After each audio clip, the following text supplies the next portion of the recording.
Number 2, you're going to use the parallelogram of JKLM to find each measure or value. You know that JK is 2b plus 3 and JM it is 3a. Okay, it is already labeled for you. So A, you are looking for the angle measurement of MJK. So I'm going to locate that right here of MJK is located right here. So you know that angle J has to be congruent to angle L because opposite angles in a parallelogram are congruent. So we know that angle L is equal to 30 plus 70, which is going to be 100 degrees. Therefore, angle J is also going to be 100 degrees. So we could say that this is equal to 100 degrees. Next, we have angle JKL. JKL is located right here in the blue. JKL, which is this part. We know that angle K plus angle L has to be equal to 180 because the consecutive interior angles for a parallelogram are supplementary. We know that angle L is 100 degrees. So we can now solve for angle K by subtracting 100 to both sides. Then we have angle K is equal to 80 degrees.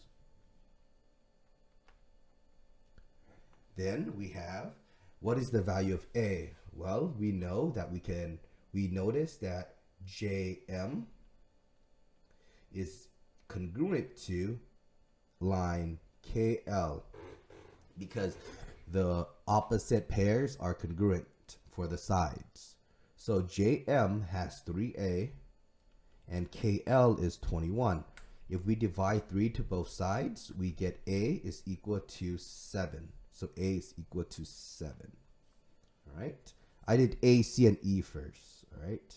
All right. I'm going to zoom in here so we can do JML. JML is right here. I'm going to mark that in green. JML. Okay. We know that that has to be congruent to angle M. So angle M has to be congruent to angle K. And I think we already know what angle K is. Yep. Angle JKL is 80. So we know that this has to be also equal to 80 degrees. Then we have angle KJL. JKL. We have that, right? Did I write? Wait, hold on. JKL. And this one is L is KJL. MJK LJL